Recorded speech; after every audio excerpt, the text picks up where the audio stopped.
Prologue. Laughter in the tunnel of fear. The rusty coaster rattled, climbing. Anticipation crackled in the air, thick and sweet like cotton candy. Grandma Ruth, eyes bright with mischief, gripped the safety bar. Her son, Frank, beside her, forced to smile, his gaze distant. Martha, his wife, sat rigid, knuckles white on the bar. Only young Daniel, eyes wide with excitement, truly embodied the joy of the moment. Then, the plunge. Laughter mingled with screams as the coaster roared into the darkness. Hidden in the shadows, a piece of metal glinting on the tracks went unnoticed. This small, forgotten thing, a symbol of neglect, was about to shatter their laughter, mirroring the cracks already present in their family. As the coaster picked up speed, the anticipation turned into a silent plea. A plea for the ride to end, for unspoken words to be said, for the family to break free from the patterns that bound them. The laughter died down as the coaster climbed the next incline. Frank wiped sweat from his brow, his forced smile fading. Martha stared straight ahead, her jaw clenched. Only Daniel and Grandma Ruth, their generations bridging a century, seemed to share a genuine moment of joy. But the wind whipping through their hair carried a premonition. The carefree facade was about to crumble. The tunnel loomed dark and ominous. The coaster plunged inside, screams echoing off the walls. And then, silence. The ride jerked to a halt, the echoing laughter replaced by a terrifying stillness. In the sudden darkness, no one dared to breathe. The metal track, worn thin by time and neglect, had finally given way. Grandma Ruth, her frail hands still clutching the safety bar, was the first to speak. Well, that wasn't supposed to happen. Her words, though laced with humor, couldn't mask the tremor in her voice. Years of holding the family together, of being the strong one, had taken their toll. Her life hadn't been a joyride. She'd learned to cope with disappointment, to put on a brave face even when her heart ached. She'd loved and lost, held her family together through thick and thin, but the cracks were there, hidden beneath the surface of her cheerful facade. The broken track was just a physical manifestation of the emotional turmoil that had been brewing for generations. She glanced at her son, Frank, his face pale and drawn. He was a good man, she knew, but carrying the weight of the past was a heavy burden. She saw herself in him, the same fear, the same need to please, the same inability to break free from the patterns set in motion generations ago. The coaster may have stopped, but the ride was far from over. She reached out, her wrinkled hand covering his clenched fist. "It's all right, Frankie," she whispered, her voice hoarse with emotion. "We're going to be all right." Her words, meant to soothe, seemed to hang in the air, heavy with unspoken truths. The tunnel was silent, the air thick with anticipation. The family, trapped in the wreckage of their past, waited for what was to come. Frank's forced smile had vanished, replaced by a mask of cold sweat and dawning terror. The tunnel's darkness mirrored the shadows in his own life, the weight of responsibility crushing him. He'd spent his life trying to fix things, to be the good son, the dependable husband, the strong father. But the harder he tried, the more he seemed to fail. His father, a distant figure in his memory, had been a master of silence, his love a conditional thing. Frank had grown up craving approval, terrified of failure. He'd vowed to be different, to break the cycle of silence, but the words always seemed to get stuck in his throat. The coaster's sudden halt, the jarring stop in their laughter, mirrored the way his own voice seemed to fail him in moments of crisis. He looked at Martha, his wife, her face pale and strained. He knew he hadn't been the husband she deserved. He'd built walls around his heart, afraid to let anyone in, afraid to repeat his father's mistakes. But in doing so, he'd created a different kind of distance, a chasm of unspoken words and unmet needs. He reached for her hand, but his own hand trembled, mirroring the instability of the broken track above. "Martha," he began, his voice a raspy whisper. But the words wouldn't come. He'd spent a lifetime avoiding difficult conversations, and now, trapped in the darkness of the tunnel, he was forced to confront the consequences of his silence. The coaster may have stopped, but the emotional wreckage was just beginning to unfold. Martha sat ramrod straight, her eyes fixed on the darkness ahead. The coaster's abrupt halt mirrored the way her own life seemed to lurch from one crisis to another. Years of bottled-up emotions, of swallowing down her own needs, had turned her into a pressure cooker ready to explode. But even now, facing this terrifying unknown, a part of her wanted to maintain control, to be the strong one, the one who held it all together. She'd grown up in a household where silence was golden, where emotions were seen as a weakness. She'd learned to be the peacemaker, the good girl, the one who never rocked the boat. But beneath the carefully constructed facade, a storm raged.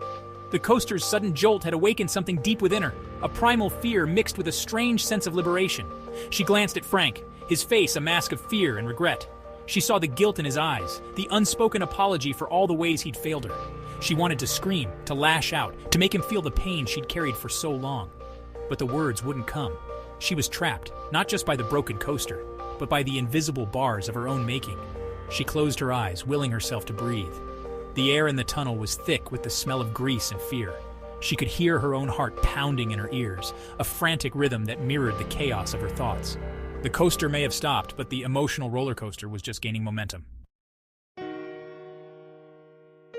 Daniel, his initial excitement replaced by a growing unease, looked back and forth between his parents. He felt the shift in the air, the unspoken tension that always seemed to surround them. He was too young to understand the complexities of their relationship, the years of hurt and resentment, but he felt the weight of it, a heavy blanket smothering the joy out of everything. He loved his parents. He really did. But sometimes, being around them felt like walking on eggshells, never knowing what word or action might trigger an explosion. He wished they could be different, could be the kind of parents who laughed easily and talked openly. He longed for a sense of normalcy, a break from the constant undercurrent of anxiety. He looked at his grandmother, her eyes closed, her lips moving in a silent prayer. He knew she loved him, that she wanted the best for him. But even her love, fierce and unwavering, couldn't erase the feeling that he was somehow caught in the middle, a pawn in a game he didn't understand. He wanted to scream, to break free from the suffocating silence. He wanted to tell them that he saw them, that he knew things weren't right, but the words wouldn't come. He was just a kid, after all. What did he know? So he sat there, trapped in the darkness, his small hand reaching out to touch his father's arm, a silent plea for connection in the face of fear. The silence in the tunnel was broken by a loud crack, echoing through the darkness like a gunshot. The coaster car tilted precariously, throwing them against each other. Dust rained down from the ceiling, filling their nostrils, choking their cries. The track, weakened by years of neglect, had finally given way. The ride, once a source of excitement and joy, had become a symbol of their brokenness. For a moment, there was only chaos. Screams mingled with the grinding of metal against metal. Then, an eerie silence descended once more. Dust motes danced in the faint light, filtering through the cracks in the tunnel walls. They were trapped, suspended between what was and what might have been. Well, her words echoing in the confined space. That wasn't in the brochure. Her attempt at humour, a defence mechanism honed over a lifetime of dealing with adversity, did little to lighten the mood.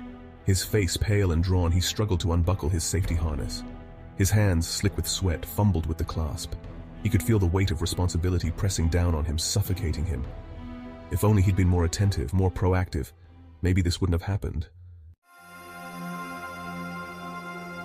As the initial shock wore off, the darkness of the tunnel seemed to press in, forcing them to confront not only their physical predicament, but also the emotional baggage they'd been carrying for years.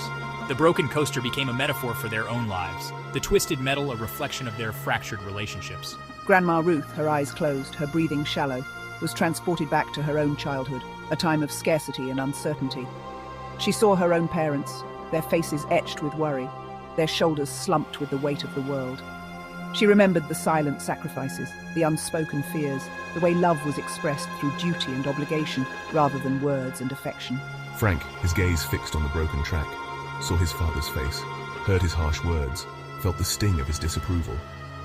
He remembered the constant pressure to succeed, the fear of failure, the way his father's love had always seemed conditional, something to be earned rather than freely given. He realized that he'd spent his life trying to prove himself, to break free from the cycle of silence and emotional neglect, but had somehow ended up repeating the same patterns with his own family. As the adults grappled with their pasts, Daniel watched them, his young mind struggling to make sense of the turmoil he witnessed. He saw the pain in their eyes, the fear, the regret, and in that moment, something shifted within him. He realized that he didn't want to repeat their mistakes. He didn't want to inherit their legacy of silence and unspoken hurt. He thought about the stories his grandmother told him, stories of a time when families were close-knit, when laughter came easily and love was expressed freely. He longed for that kind of connection, that kind of authenticity. He didn't want to be afraid of his own emotions or the emotions of others. He looked at his parents, at their slumped shoulders and tear-stained faces, and he knew that he couldn't fix them, couldn't erase the pain of the past. But maybe, just maybe, he could break the cycle? Maybe he could choose a different path, one that led to healing and wholeness. He took a deep breath, the stale air of the tunnel suddenly feeling lighter, fresher.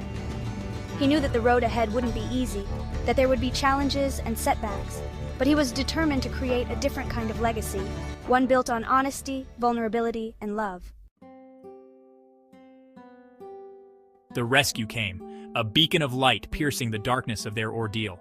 One by one they were lifted from the wreckage, their faces pale, their bodies trembling.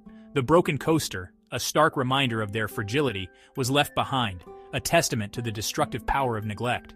Life, they would learn, was not a linear journey but a series of twists and turns, of unexpected plunges and exhilarating climbs. And sometimes, the tracks we build for ourselves, the patterns we inherit and perpetuate, can lead to devastating crashes.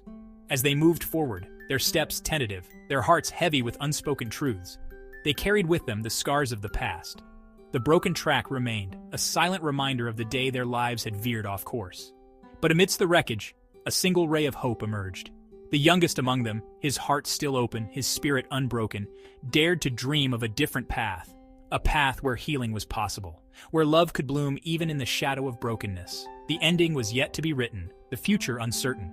But in the face of adversity, they had found a glimmer of hope, a chance to rebuild, to reconnect, to rewrite their family's story.